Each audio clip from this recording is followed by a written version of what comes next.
Sosyoloji bölümü lisans öğrencisiyim. Sınav bence çok basitti. ÖSYM'den hiç beklenmedik derecede. Ama süre sıkıntısı yine önemliydi. Güncel bilgilerde de hiç beklemediğimiz yerden Shakespeare'in mesela olmak ya da olmamak sorusu sorulmuştu mesela. Onun dışında vatandaşlık çok zordu.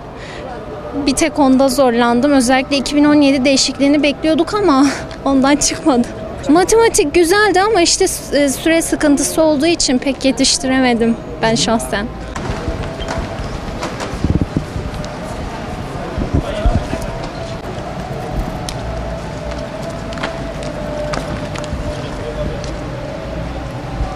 Valla iyi geçti sınav. Bu kadar beklediğimiz gibi zor bir sınav değildi.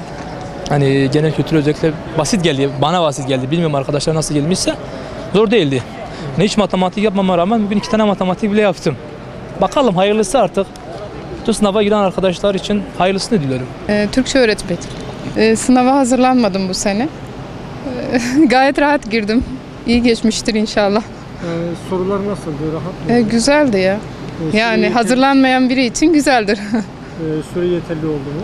Bence yetersizdir süre. Bazı arkadaşlarımız yetiştirmemiş olabilir.